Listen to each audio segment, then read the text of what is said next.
드립니다. 우리 성경 말씀 함께 읽겠습니다. 마태복음 6장 19절에서 34절입니다. 마태복음 6장 19절에서 34절 말씀, 신약 8페이지에 있습니다.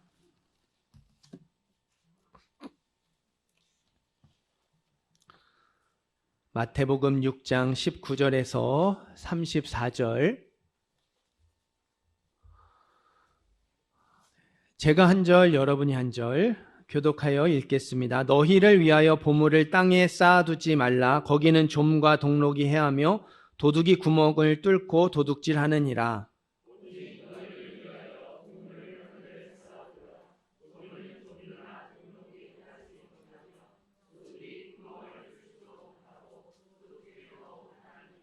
내 보물 있는 그곳에는 내 마음도 있느니라.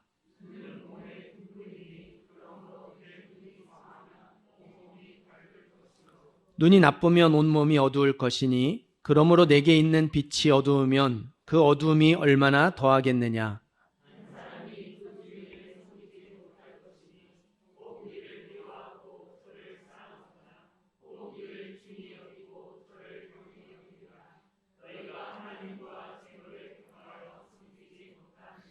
그러므로 내가 너희에게 이르노니 목숨을 위하여 무엇을 먹을까 무엇을 마실까 몸을 위하여 무엇을 입을까 염려하지 말라. 목숨이 음식보다 중하지 아니하며 몸이 의복보다 중하지 아니하냐.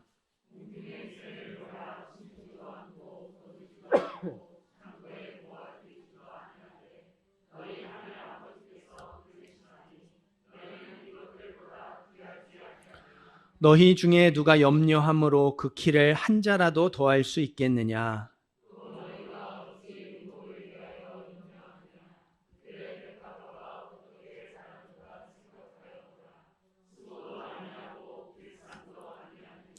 그러나 내가 너희에게 말하노니 솔로몬의 모든 영광으로도 입은 것이 이 꽃 하나만 갖지 못하였느니라.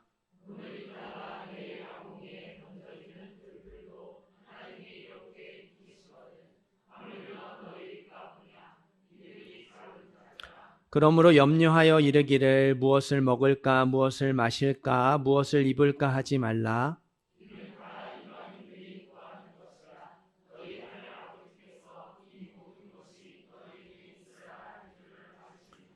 그런즉 너희는 먼저 그의 나라와 그의 의를 구하라. 그리하면 이 모든 것을 너희에게 더하시리라.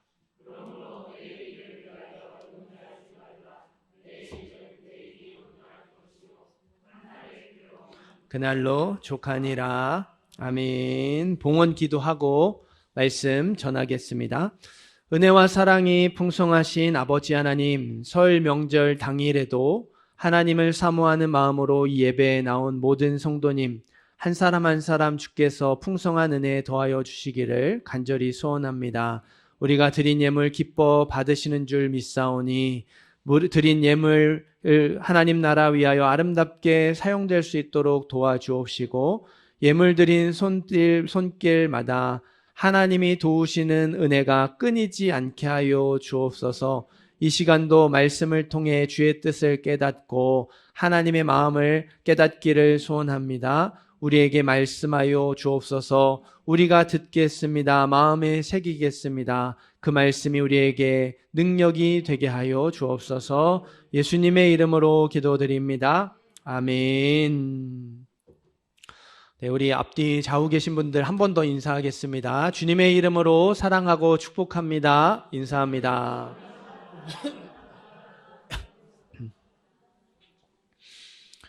네, 보물 있는 곳에 마음도 있다.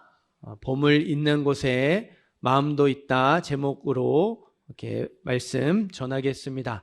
설교를 시작하기 전에 우리 유초등부 또 중고등부 우리 친구들 어른들과 함께 예배드리기 때문에 이 말씀이 조금 어려울 수 있지만 잘 듣기를 바라고, 그래서 잘 들어달라는 의미에서 목사님이 설교 중에 퀴즈를 3개 낼 거예요. 몇 개요? 3개. 예, 우리 이제 부모님이 옆에 계신 분들은 답을 알려주셔도 됩니다. 네, 엄마 아빠와 떨어져 앉은 분들은 친구들은 어쩔 수 없어요. 여러분의 능력으로 풀어야 돼요. 그래서 퀴즈를 마친 친구에게는 이따가 예배 끝나고 제가 작은 선물 드리도록 하겠습니다. 우리 청년들은 아쉬워도 중고등부와 유초등부 친구들에게 양보해 주시면 고맙겠습니다. 자, 첫 번째 퀴즈예요.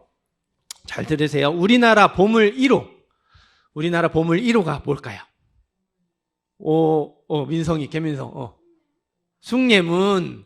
숭례문은 국보 1호죠. 네. 보물 1호.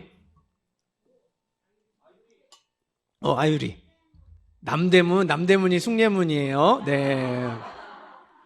보물 1호. 동대문 맞았어요. 정답입니다. 네. 네, 이따가 선물 줄게요. 우리나라 보물 1호 흥인지문 동대문이에요. 근데 사실은 질문부터 잘못됐어요. 질문이 잘못됐다고 하는 친구에겐 더 큰 선물 주려고 그랬는데 아쉽게도 네. 그러니까 2021년 11월 19일 국보와 보물에 부여된 번호를 삭제하는 것으로 문화재 보호법이 개정이 됐어요. 그러니까 국보와 보물 앞에 번호가 붙잖아요. 1호, 2호, 3호. 이게 이 문화재는 더 중요하고 저 문화재는 덜 중요하고 1번은 1등, 2번은 2등, 3번은 3등 이렇게 서열을 정하는 것처럼 느껴진다는 말이 많았거든요. 게다가 이 번호 순서가요. 일제 강점기 시절에 붙여진 순서래요. 그래서 이 잔재를 없애야 한다고 번호를 삭제하자는 의견도 많이 있었습니다. 그래서 없어진 거예요. 네이버나 다음 같은 포털 사이트에 보물 1호를 검색하면 지금도 우리가 알고 있는 그대로 흥인지문, 동대문이 나와요. 하지만 클릭해서 들어가 보면요. 번호가 사라져 있어요. 번호 없이 보물 이렇게 나옵니다. 그러니까 아직은 사람들의 정서에 번호가 익숙하죠. 특히 1번은 더더욱 사람들의 뇌리에 선명하게 새겨져 있어서 연관 검색이 될 수 있도록 설정해 놓은 것 같아요. 자, 이 동대문에 대해서 조금 더 이야기를 해보겠습니다. 동대문은 조선시대 한양의 동쪽 문이죠. 그러니까 동쪽에 있는 문이라고 해서 동대문이라는 이름을 붙였어요. 흥인지문. 이 이름을 따서 동대문구라는 행정구역도 생겼죠. 자, 그럼 두 번째 퀴즈. 자, 우리 친구들 집중하세요. 자, 동대문은 어느 구에 있을까요? 동대문은 어느 구에 있을까요? 자, 웅성웅성 합니다. 네. 은성. 종로구. 네. 한 번에 맞출 줄 몰랐는데 정답이에요. 네. 저 동대문은 동대문구에 있지 않아요. 종로구에 있습니다. 네. 근데 찾아보니까 실제로 동대문구 사람들도 동대문이 자기 그 구에 있다고 생각하는 사람들도 많이 있대요. 하지만 이 사대문, 옛날에 그 한양 도성은 작았어요. 생각보다. 그래서 종로구에 동대문이 있습니다. 은서도 이따가 선물을 줄게요. 우리나라의 보물 이야기로 설교를 시작했어요. 아직 퀴즈가 몇 개 했어요? 2개 했죠. 하나 남았어요. 우리 친구들 잘 들으세요. 아직 기회가 있어요. 네, 오늘 말씀도 보물에 대한 가르침으로 시작을 하죠. 보물을 땅에 쌓아두지 말라. 보물을 하늘에 쌓아두라. 보물 있는 곳에 마음도 있느니라. 그러니까 보물 있는 곳에 마음도 있으니까 보물을 땅에 쌓아두지 말고 하늘에 쌓아두라. 예수님이 말씀하셨어요. 자, 여러분은 보물 하면 뭐가 생각이 나십니까? 자, 우리 친구들 이건 퀴즈 아니에요. 네. 자, 대답하지 마시고 여러분 마음속으로 생각해 보시기 바래요. 나에게 보물은 뭘까? 나에게는 어떤 보물이 있을까?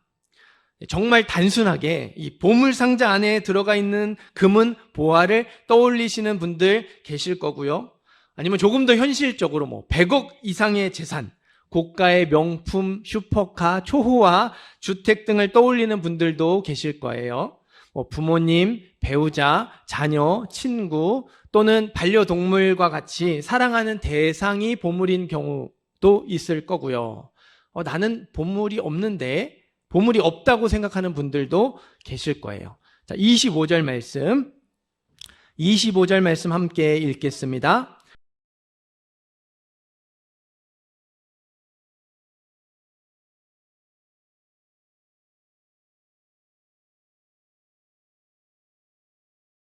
아멘.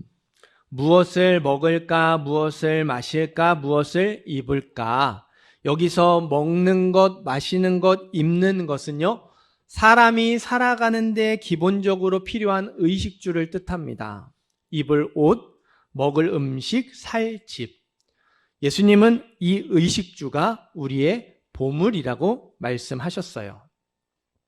한 벌에 수억 원 하는 옷, 한 끼에 수천만 원 하는 식사, 조가 넘어가는 초호화 주택이 보물이라고 하지 않으셨어요. 남들 다 입는 평범한 옷, 남들 다 먹는 평범한 음식, 남들 다 사는 평범한 집, 입을 옷, 먹을 음식, 살 집. 우리가 살아가면서 꼭 필요한 것, 우리가 살아가면서 없어서는 안 되는 것이 우리의 보물이라고 말씀하셨습니다. 그러면서 목숨이 음식보다 중하지 아니하며 몸이 의복보다 중하지 아니하냐. 무엇이 중요한지, 무엇이 더 중요한지를 생각해 보라고 말씀을 하셨죠. 우리가 중요하게 여기는 것. 우리가 소중하게 생각하고 중요하게 여기는 게 우리의 보물이라는 말씀이에요. 24절 말씀도 한 번 더 읽어보겠습니다. 24절 읽을게요.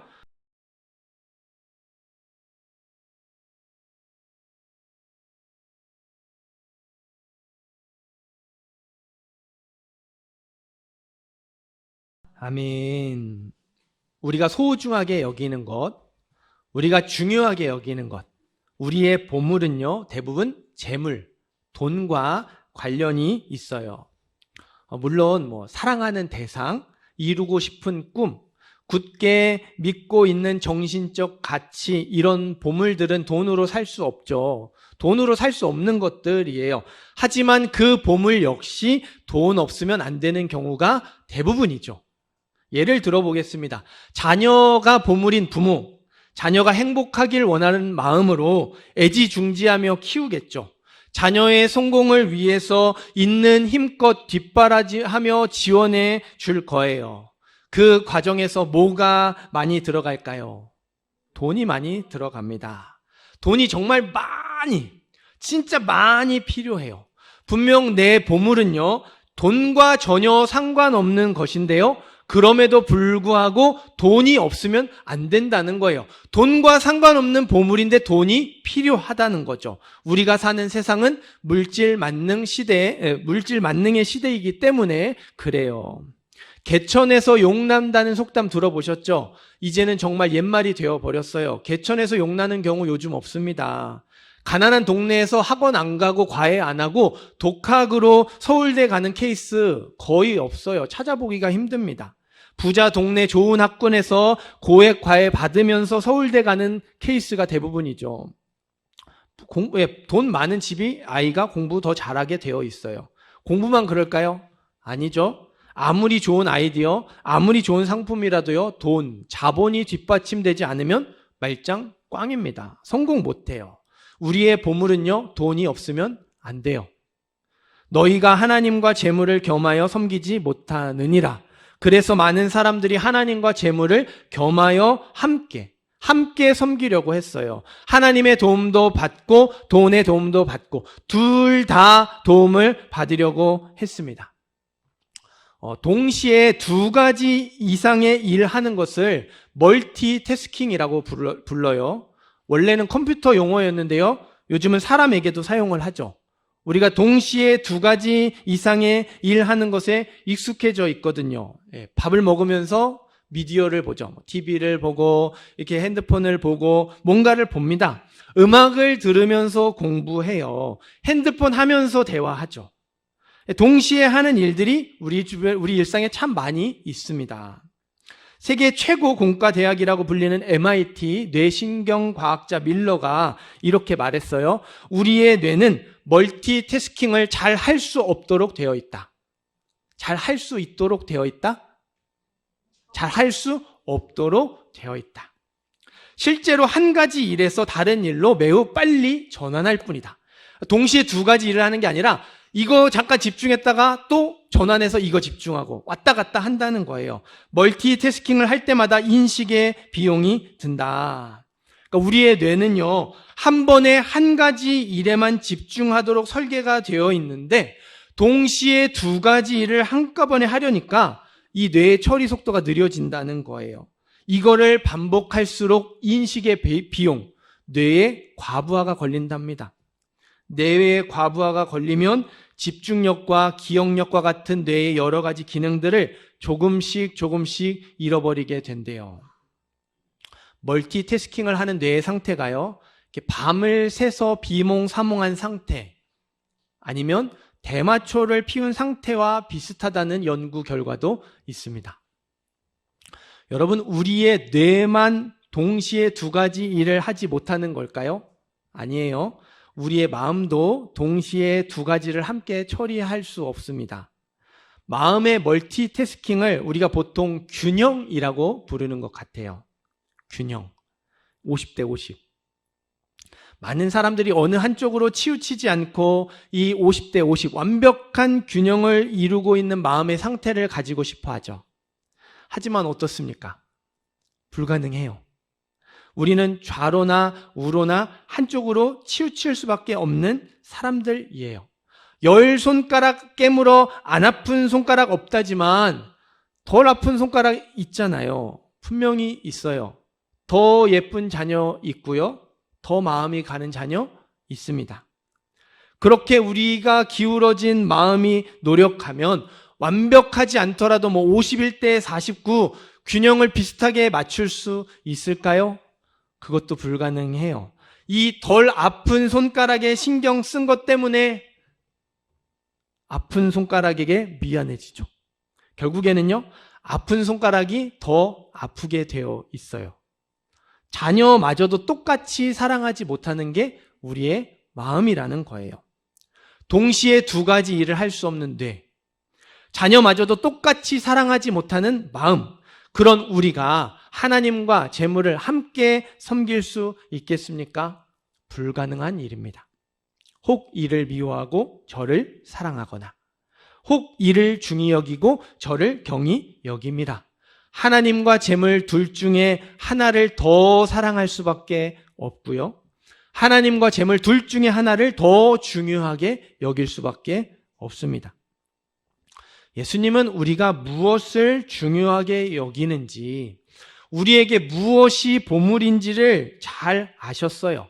우리의 보물을 위해서 절대적으로 돈이 필요하다는 사실도 아셨고요. 우리가 하나님과 돈 둘 다 사랑할 수 없다는 사실도 아셨습니다. 너무나도 잘 알고 계셨어요. 그래서 내 보물 있는 그곳에는 내 마음도 있느니라. 너의 보물 있는 곳에 너의 마음이 있다. 무엇을 먹을까, 무엇을 마실까, 무엇을 입을까 염려하지 말라. 너의 보물은 돈이 없으면 안 되지만 돈 때문에 마음을 빼앗기면 안 된다. 보물 때문에 염려하지 말고 돈 때문에 염려하지 말라. 보물 때문에 염려하지 말고 돈 때문에 염려하지 말라 도전하셨습니다. 염려하지 말라. 참 어려운 말씀이죠. 당연히 우리도 염려하지 않으면서 살고 싶죠. 돈 상관없이, 돈 걱정하지 않고 살고 싶어요. 그런데 그렇게 살아가는 게 너무 힘들고 어렵잖아요. 아니, 거의 불가능한 것처럼 보일 때가 많지 않습니까? 우리에게 중요하고 소중한 것, 우리에게 꼭 필요한 그것, 우리의 보물은요, 돈이 없으면 안 될 때가 대부분이에요. 이 세상을 떠나지 않는 한 우리는 돈으로부터 자유로울 수 없습니다. 그런 저와 여러분이 염려하지 않을 수 있을까요? 걱정하지 않는 게 오히려 더 이상하지 않습니까? 우리는요, 예수님의 도전, 염려하지 말라, 예수님의 도전에 물음표를 붙이게 되죠. 염려하지 말라, 느낌표가 아니라 물음표. 그게 정말 가능할까? 염려하지 않으며 살 수 있을까? 물음표를 붙이죠. 자, 27절 말씀 한 번 더 읽겠습니다.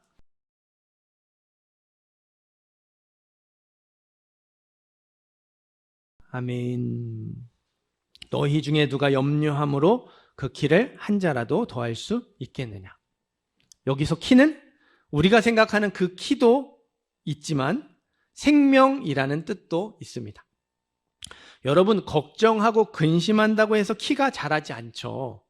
만약에 걱정하고 근심한다고 해서 키가 자랐다면 우리는 다 2m, 3m 위에 있는 맑은 공기를 마시며 살았을 거예요. 네. 남들이 뱉은 공기를 마시며 살지 않았을 겁니다. 2m, 3m가 뭐예요? 20m, 30m, 200m, 300m 그렇게 키가 크지 않았을까요? 여러분, 키는 생명이라고 말씀을 드렸어요. 걱정하고 근심한다고 해서 더 오래 살지 않습니다. 오히려 그 쓸데없는 걱정 때문에 소중한 시간을 허비하고 날려버릴 때가 많겠죠. 캐나다 심리학자 젤린스키는 이렇게 말했어요. 우리가 하는 걱정의 40%는 현실에서 절대로 일어나지 않는다. 그러니까 망상이라는 거예요. 30%는 이미 일어났던 일, 22%는 사소한 일, 걱정하지 않아도 될 일, 4%는 우리의 힘으로 어쩔 수 없는 일이다.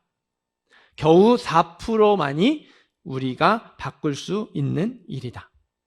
그러니까 이 심리학자의 말에 따르면요, 우리가 걱정하는 것 중에 4%만 우리 힘으로 어찌할 수 없는 문제고요, 그 나머지 4%만 우리가 대비할 수 있는 거예요. 나머지 92%는 불필요한 거라는 거죠. 거기서 답이 나오지 않는다는 말이에요. 걱정하고 근심하면 할수록 우리는 괴로워질 뿐입니다. 예수님은요, 염려하지 않는 것을 잘할 수 있어서 그게 가능해서 염려하지 말라 도전하신 것이 아니에요. 보물 때문에 염려하고 돈 때문에 염려하는 것이 우리에게 하나도 도움이 되지 않기 때문에, 무익하고 쓸모가 없기 때문에 염려하지 말라 도전하신 겁니다. 우리가 염려하지 않아도 된다는 사실을 알려주시려고 예수님은 2가지를 예로 드셨어요. 공중의 새를 보라 말씀하셨고요, 들의 백합화를 보라 말씀하셨습니다. 공중의 새는 먹을 것을 얻기 위해 농사짓지 않고 창고를 만들어 모으지도 않는다. 그럼에도 불구하고 너희 하늘 아버지께서 먹이신다. 하물며 너희일까 보냐. 들의 백합화는 꽃 피우기 위해 꾸미지도 않고 옷을 만들어 입지도 않는다. 그럼에도 불구하고 너희 하늘 아버지께서 아름다운 꽃이 피게 하신다. 하물며 너희일까 보냐. 예수님이 공중의 새, 들의 백합화를 예로 드시면서 하나님을 너희 하늘 아버지라고 부르시죠. 너희 하늘 아버지. 한번 따라해 보시겠어요? 너희 하늘 아버지. 네, 한 번 더요. 너희 하늘 아버지. 네, 세상을 창조하시고 지금도 다스리시는 권세와 능력과 지혜의 하나님이 너희 하늘 아버지, 저와 여러분의 아버지가 되신다는 거예요. 사랑하는 성도 여러분, 우리가 염려하지 않는 것이 불가능하죠. 염려하지 않는 것이 불가능한 우리가 왜, 무엇 때문에 염려하지 말아야 할까요? 하나님이 저와 여러분의 아버지가 되시기 때문입니다. 하나님 아버지가 우리의 앞날을 책임져 주시고 하나님 아버지가 우리의 앞날을 인도해 주시기 때문에 염려하지 말아야 한다는 말씀이에요. 우리 34절 말씀도 함께 읽겠습니다. 34절 읽습니다.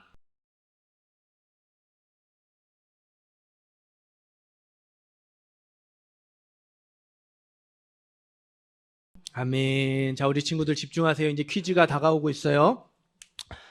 내일, 여기 보세요. 내일 일을 염려하지 말라. 내일 일은 내일이 염려할 것이요 한날의 괴로움은 그날로 족하니라 말씀하죠. 근데 우리는 그 옛날 개역 한글 성경 있죠. 내일 일은 내일 염려할 것이요. 이게 머릿속에 꽉 박혀 있어서요. 내일 해야 할 일, 걱정은 내일 하면 되지. 오늘 미리 할 필요는 없다. 이런 뜻으로 생각을 하기 쉬워요. 원어를요, 그대로 번역하면 이렇습니다. 내일이 내일 자체를 염려할 것이다.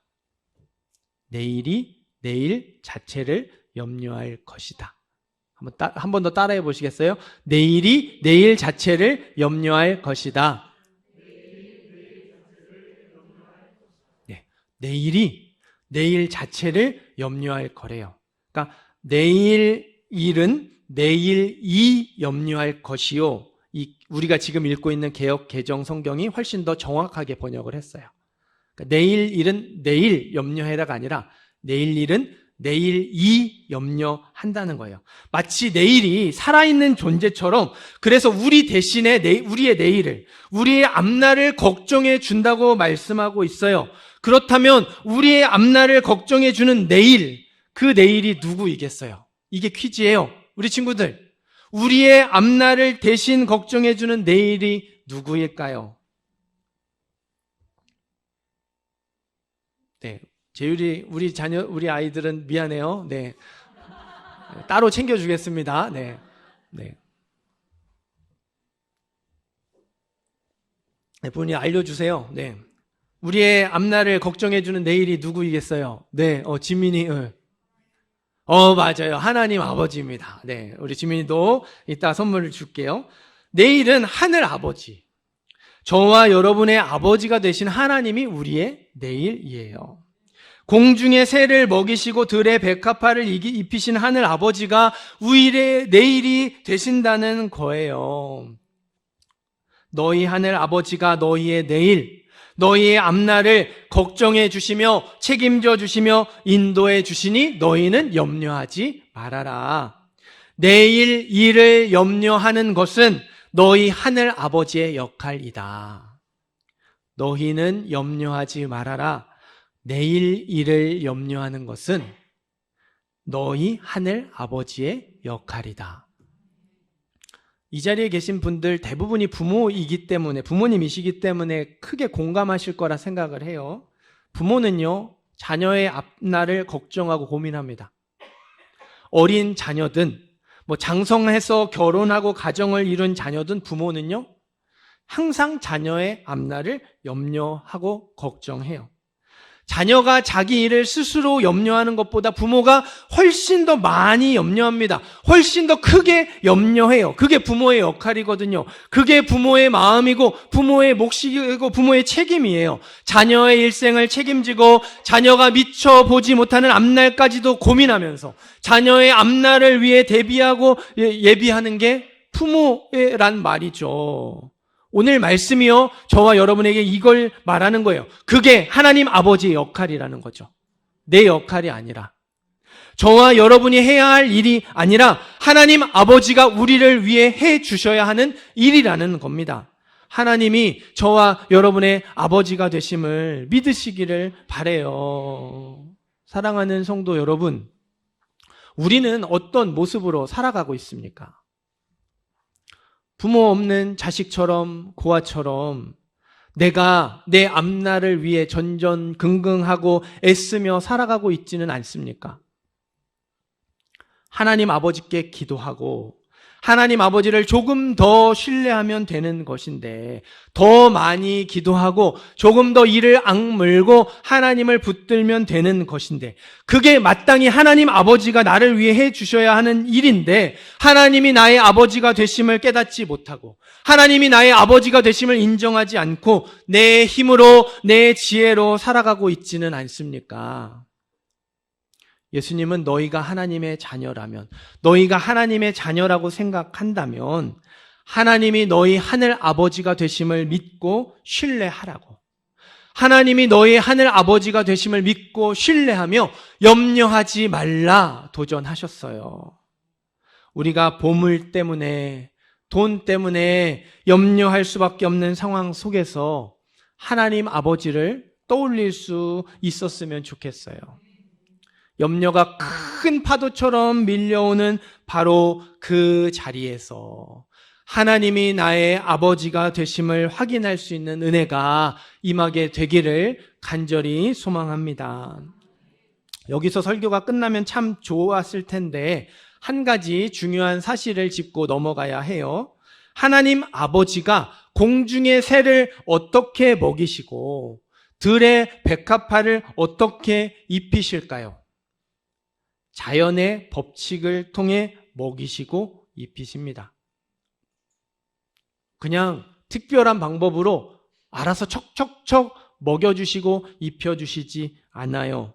공중의 새도 들의 백합화도 자연의 법칙 안에서 살기 위해 하루하루 힘겹게 몸부림치는 현실의 고통이 있어요. 치열한 양육, 강식의 생존 경쟁을 견뎌내면서 살아가는 것이 공중의 새입니다. 수많은 먹이 사슬의 제일 아래층에서 살 길을 찾아가는 것이 들의 백합화죠. 공중의 새도 들의 백합화도 앞날을 위해서는 아무것도 하지 않을지언정 한날의 괴로움은 그날로 족하니라. 오늘 하루를 위해서는요, 하나님이 정해놓으신 법칙 안에서 최선을 다해 애쓰는 모습이 있어요. 그런데 우리가 이걸 자주 놓치죠. 하나님이 먹이시고 입히시니까, 하나님이 아버지가 되시니까 염려하지 않고 하나님을 신뢰하면, 나의 모든 필요를 하나님께 맡기면 하나님이 다 알아서 해 주시겠지, 하나님이 책임져 주시겠지, 원하는 것들이 저절로 알아서 척척척 되어질 거라 기대합니다. 그러나 성경은요, 막연한 기대를 믿음이라고 하지 않아요. 그 막연한 기대를 믿음이라고 말하지 않습니다. 예수님은 하나님께 맡기면 저절로 되어진다고 말씀하신 적이 없어요. 만약에 그랬다면요, 공중의 새와 들의 백합화를 예로 들지 않으셨을 거예요. 엘리야의 까마귀를 예로 드셨을 겁니다. 엘리야가 이렇게 먹을 게 없을 때 까마귀가 계속 먹을 걸 물어다 줬잖아요. 그런 특별한 방법을 예로 드셨겠지, 이런 공중의 새와 들의 백합화, 자연의 현상, 자연의 법칙을 예로 들지 않으셨을 거예요. 예수님은요, 염려할 수밖에 없는 상황 속에서 우리가 공중의 새처럼, 들의 백합화처럼 하나님 정해놓으신 법칙에 따라 최선을 다해 애쓰는 모습이 있어야 한다고, 그 하루를 견뎌내기 위해 몸부림치는 모습이 있어야 한다고 말씀하시는 거예요. 사랑하는 성도 여러분, 우리가 염려하지 않으면서 몸부림쳐야 할 하나님의 법칙이 있어요. 우리가 염려하지 않으면서 최선을 다해야 애써야 하는 하나님의 법칙이 있습니다. 너희는 먼저 그의 나라와 그의 의를 구하라. 너희는 먼저 그의 나라와 그의 의를 구하라. 가장 먼저 하나님의 나라를 찾는 것입니다. 가장 먼저 하나님의 의, 하나님의 뜻을 구하는 거예요. 이거를 이 보물의 맥락에서, 염려의 맥락에서 이렇게 적용해 보면요, 보물 때문에, 돈 때문에 염려하는 바로 그 자리에서 하나님이 어떤 분이신지를 생각해내서 하나님 아버지를 찾아야 한다는 거예요. 하나님 아버지를 찾기 위해 몸부림치고 하나님 아버지를 찾기 위해 최선을 다해 애쓰라는 말씀이에요. 보물 있는 곳에 마음도 있다. 보물 때문에 염려하고 돈 때문에 염려하면 할수록 거기에 마음을 쏟고 거기에 온통 마음을 빼앗길 수밖에 없으니까 바로 그 자리에서 하나님께 마음을 두라는 거예요. 보물에 마음을 두지 말고, 보물을 이룰 수 있는 돈에 마음을 두지 말고, 너희 하늘 아버지가 되신 하나님께 마음을 두려고 몸부림치고, 너희 하늘 아버지께 마음을 두려고 최선을 다해 애써야 한다는 거예요. 우리는요, 염려가 큰 파도처럼 밀려올 때마다 하나님 아버지를 찾아야 해요. 하나님 아버지께 마음을 두어야 합니다. 하나님 아버지께 마음을 두고 하나님 아버지를 찾아서 날 향한 하나님의 뜻을 다시금 확인하고, 여전히 염려가 되는 그 상황 속에서도 그의 뜻대로 한 걸음 한 걸음 걸어가야 해요. 이것이 우리가 몸부림쳐야 할 하나님의 법칙이고 최선을 다해 애써야 하는 하나님의 법칙입니다. 이렇게 몸부림치고 애쓰는 하나님 자녀의 앞날을 하나님 아버지가 대신 염려해 주시며 책임져 주실 줄 믿어요. 선함으로 인도해 주실 줄 믿습니다. 하나님이 나의 아버지가 되심을 믿으시는 저와 여러분이 되기를 간절히 소원합니다. 그리고 그 하나님 아버지를 믿음으로 염려하지 않게 되는 은혜를 경험하는 또 이 한 주가 되기를 소원합니다. 하나님이 나의 아버지가 되심을 믿음으로 염려하지 않게 되는 모든 성도님들, 모든 예배자들 되시기를 주님의 이름으로 축원합니다.